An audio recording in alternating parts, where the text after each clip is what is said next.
विश्वान देव सवितर्दुरितानि पराशुभ जगभवं तन आशुभ।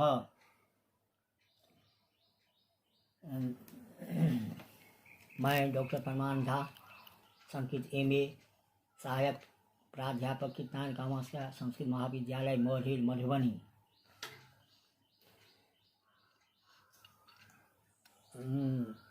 छात्रों एवं छात्राओं, आज मैं शास्त्री तृतीय खंड की संस्कृत वाङ्मय का इतिहास अनिवार्य प्रथम पत्र है। इसका विषय है आज संस्कृत भाषा का परिचय।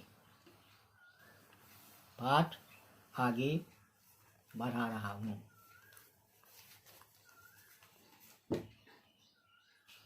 संस्कृत भाषा, इसको देववाणी या सुर भारती कहते हैं। संसार की समस्त भाषाओं में संस्कृत ही प्राचीनतम है। इस विषय में विद्वानों का कोई मतभेद नहीं है।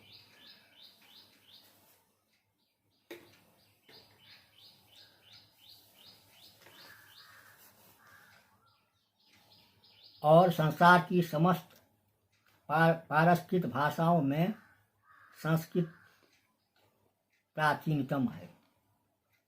इससे पूर्व कोई भाषा थी ही नहीं।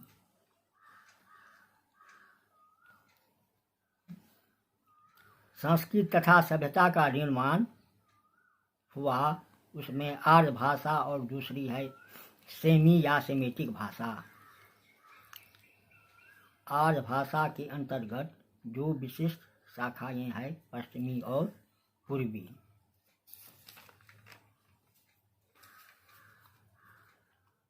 पश्चिमी शाखा के अंतर्गत Greek, Latin, Teutonic, French, German, English आदि भाषाएं इसी संस्कृत भाषा से उत्पत्ति हुई है।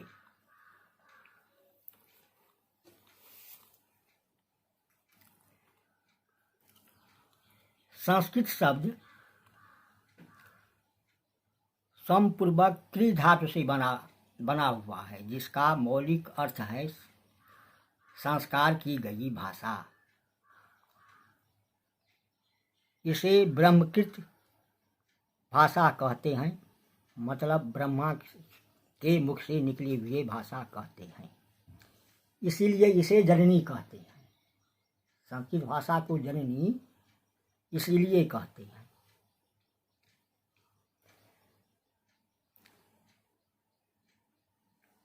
सुंदरकांड में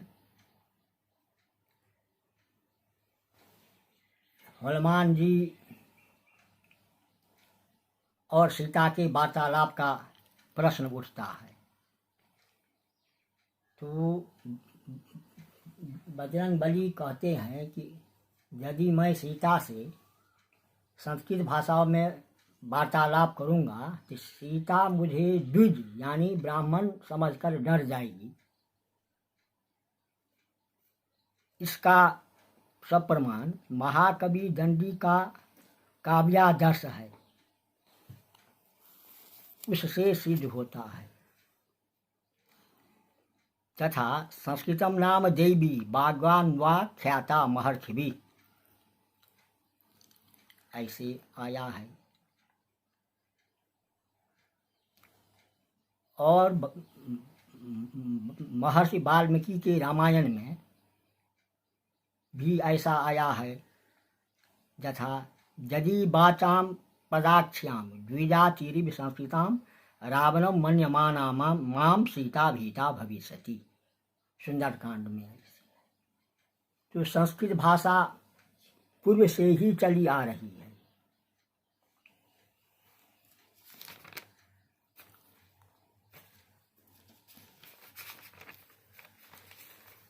पाणिनि विक्रमपुर 500 ईस्वी पूर्व, पाणिनि अपने अष्टाध्यायी में संस्कृत को बोलचाल की भाषा कही है।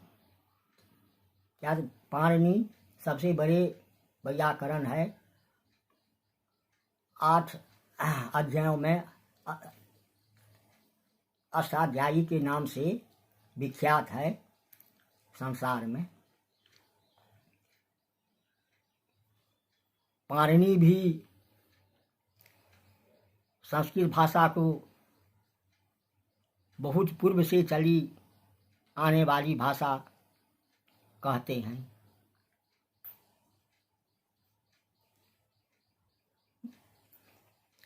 जैसे मुनित्रय है पाणिनि, कात्यायन, पतंजलि और महर्षि व्यास, तो सब अपना अपना जो संस्कृत भाषा को सिद्ध किए हैं, जो संस्कृत भाषा पूर्व में भाषा रही है।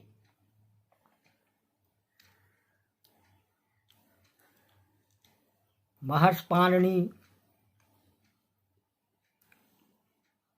का कोई छात्र पुकारता है, हे कृष्ण यहाँ आओ,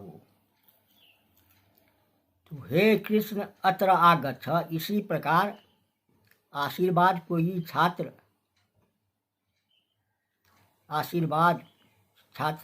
कहता है, तो हे जब गुरुजी मैं आपको प्रणाम करता हूँ, तो गुरुजी आशीर्वाद देते हैं, आयुष्मान एज देवदत्त, अर्थात आयुष्मान बने रहो, देवदत्त चिरंजीवी बने रहो, दीर्घजीवी बने रहो। तो कहने का अभिप्राय है, कात्यायन, पतंजलि, महर्षि व्यास सब अपने अपने ग्रंथों में संस्कृत भाषा को पूर्व से चले आने वाली भाषा कहते हैं। कुछ समय प्राकृत का प्रचलन होने लगा, प्राकृत बोलचाल की भाषा में आने लगी, तो पाणिनि और कात्यायन इसको गौण कर दिया और भाषा में परिणत करने लगा।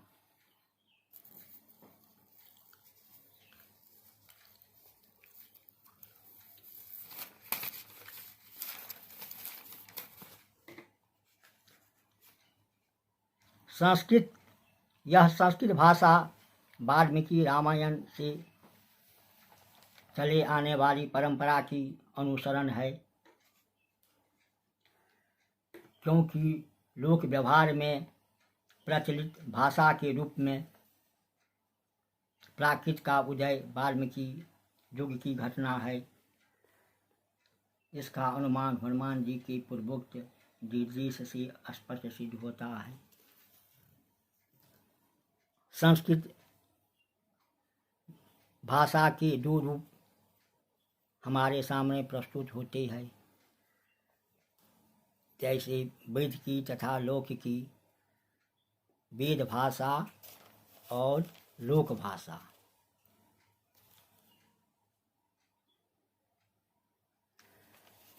अब इसके बाद है बोलचाल की भाषा। संस्कृत के स्वरूप का विचार करते समय यह जानना जरूरी है कि लोक भाषा में उसका क्या रूप था, वह बोलचाल की भाषा थी या नहीं। इसके विरोधी जो प्रमाण थी। कुछ लोगों का कहना है कि प्राकृत ही बोलचाल की भाषा थी, संस्कृत तो केवल साहित्यिक भाषा है, जिसका प्रयोग ग्रंथों में ही होता था। इसके विपरीत दूसरा मत यह है कि यह बोलचाल की भी भाषा रही है। किसी समय में जनता अपने भावों को इसी भाषा के द्वारा प्रकट किया करती थी। महर्षि व्यास ने निरुक्त नामक महत्वपूर्ण ग्रंथ की रचना की है, जिसमें संस्कृत के बोलचाल की भाषा सिद्ध कर रहा है। उदाहरण स्वरूप भाषिकेभ्यो धातुभ्यो नैगमाकृतो भाषयन्त। निरुक्त में ऐसे उदाहरण है। तो छात्रों, कहने का अभिप्राय यह है कि संस्कृत भाषा का जो परिचय है यह पूर्व से ही चली आ रही है, इससे पूर्व कोई भाषा थी ही नहीं।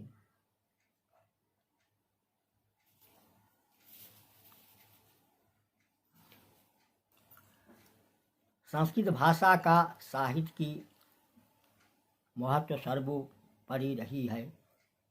पश्चिमी विद्वानों ने मिस्र देश का संस्कृत भाषा साहित्य रूप में प्राचीन माना है। विक्रम से केवल 4000 वर्ष पूर्व सिद्ध किया है। उस समय के ग्रंथों रचे गए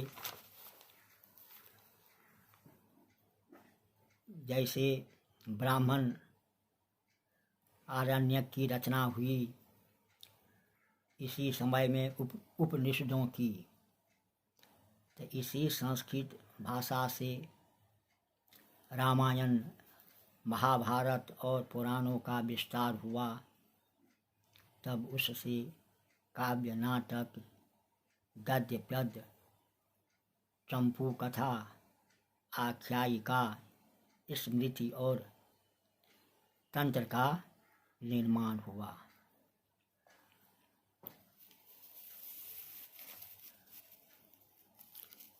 संस्कृत भाषा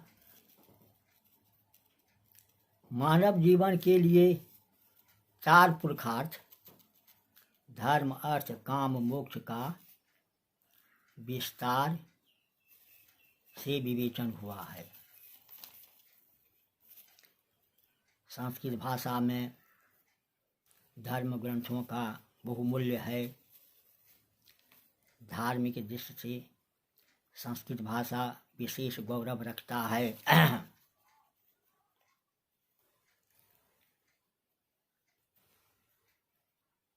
संस्कृत भाषा का साहित्य का इतिहास भी महत्व है। पहला काल श्रुति काल आता है, जिसमें संहिता, ब्राह्मण, आरण्यक, उपनिषद का निर्माण हुआ। इस काल में वाक्य रचना सरल, संक्षिप्त, क्रिया बाहुल हुआ करती थी। दूसरा काल की स्मृति काल, जिसमें रामायण, महाभारत, पुराण तथा वेदांगों की रचना हुई। तीसरी वह है जिस समय पाणिनि के नियमों के द्वारा संस्कृत भाषा का नितांत सुव्यवस्थित की गई।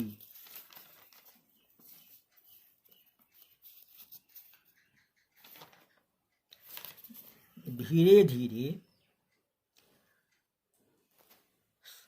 संस्कृत का स्वरूप विस्तार करते समय वह जानना जरूरी है कि लोग व्यवहार में उसका भाषा क्या था, बोलचाल की भाषा थी या नहीं। इसके विरोधी 2 मत है। कुछ लोगों का कहना है कि प्राकृत ही बोलचाल की भाषा थी, संस्कृत तो केवल साहित्यिक भाषा है जिसका प्रयोग ग्रंथों में ही होता था, बोलचाल में नहीं। इसके विपरीत दूसरा मत है कि बोलचाल की भाषा रही है। किसी समय में भारतीय जनता अपने भावों को इसी भाषा के द्वारा प्रकट किया करती थी। धीरे धीरे प्राकृत के उदय होने पर इसका व्यवहार क्षेत्र कम होने लगा, परंतु फिर भी इसका चलन व्यवहार शिष्य लोगों में ही बनी रही।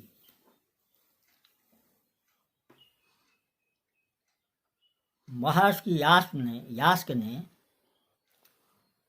निरुक्त नामक महत्वपूर्ण ग्रंथ की रचना की, जिसमें कुछ कठिन वैदिक शब्दों को व्युत्पत्ति दिखलाई गई है। स्थान स्थान पर भाषा कहा है। निरुक्त के ग्रंथ में संस्कृत भाषा की बोलचाल की भाषा में स्पष्ट सिद्ध कर दिए हैं कि संस्कृत भाषा पूर्व में बोलचाल की भाषा रही है।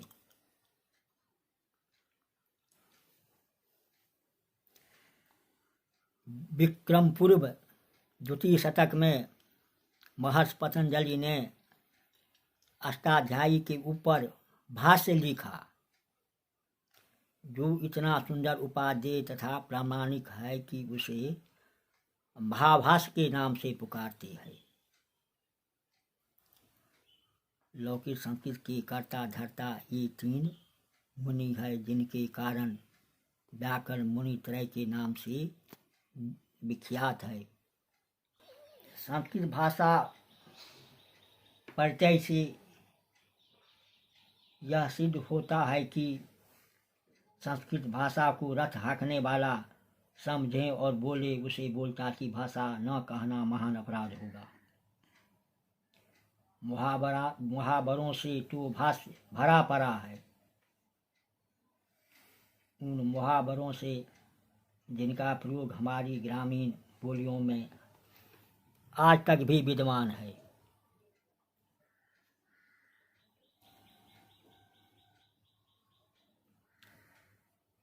महर्षि पतंजलि ने पूर्व ही स्पष्ट कर दिए हैं कि धातु के निर्मलीकरण साफ सुथरा करना अर्थ में प्रयुक्त होने के उल्लेख किया है। इस प्रकार दिख पड़ती है कि गौरव कैली मुंडो कैली तब काम न भइल। अर्थ स्पष्ट है कि इसी प्रकार सेवा करने पर भी हमारा काम नहीं सरा। विक्रम के हजारों वर्ष पूर्व से लेकर विक्रम के उदय काल तक संस्कृत अवश्य बोलचाल की भाषा थी। इन प्रमाणों के आधार पर इसी परिणाम पर हम पहुँचते हैं कि भारत के अनेक प्राचीन संस्कृत प्रेमी राजाओं ने यह नियम बना रखा था कि उनके अंतःपुर में संस्कृत का ही प्रयोग किया जाए। राजशेखर ने विक्रम का नाम इस प्रसंग में निर्दिष्ट किया है। उज्जैनी के राजा साहसांक पदवीधारी विक्रमादित्य ने यह नियम बना रखा था कि उनके अंतःपुर में संस्कृत भाषा ही बोली जाती थी। काव्य मीमांसा धारा नरेश राजा भोज 11 शतक के समय में भी संस्कृत का बोलने तथा लिखने के लिए बहुत प्रयोग होता था। इन प्रमाणों से यही निष्कर्ष निकलता है कि संस्कृत ग्रंथों में ही केवल प्रयुक्त होने वाली साहित्यिक भाषा न थी, प्रस्तुत वह लोक भाषा में भी प्रचलित थी।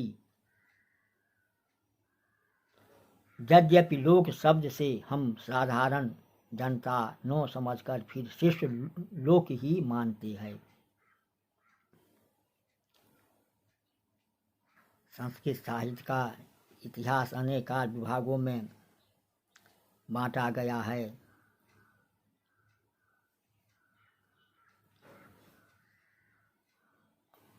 पहला श्रुति काल है।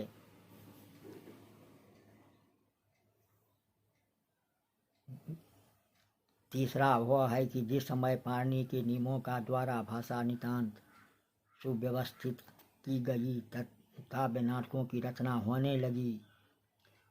इस काल को हम मोटे तौर से लौकिक संस्कृत का काल कह सकते हैं। इस अल्पकाय इतिहास में इन तीनों के विस्तृत विवेचन के लिए स्थान नहीं है, अतः तीसरे काल ही विशेष वर्णन यहाँ रहेगा।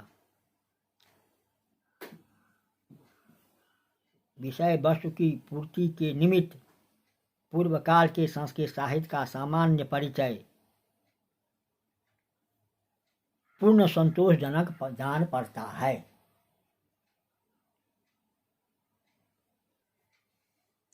लौकिक और वैदिक संस्कृत में अंतर।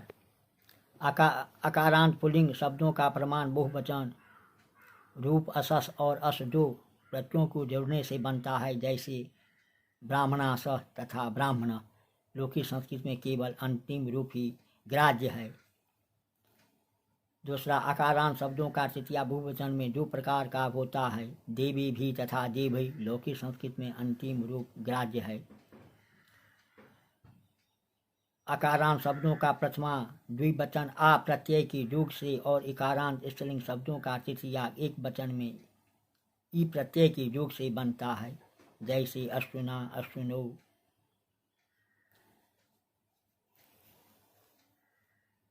सप्तमी का एक वचन अनेक जगहों में लुप्त हो जाता है, जैसे पनवे व्योमन।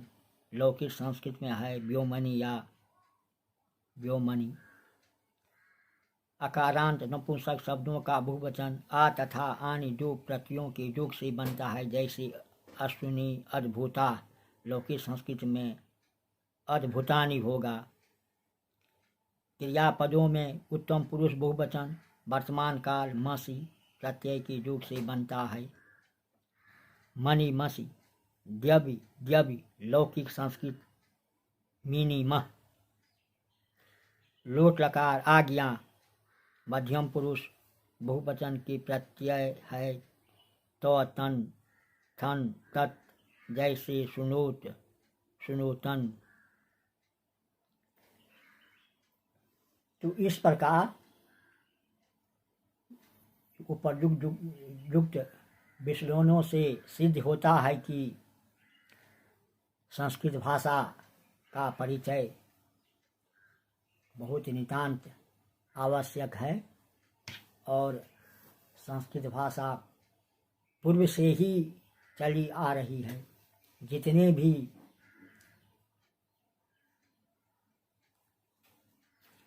पूजा पाठ यज्ञ जाप आदि जो कुछ भी होता है इसी संस्कृत भाषा से, और दूसरा कोई चारा ही नहीं है।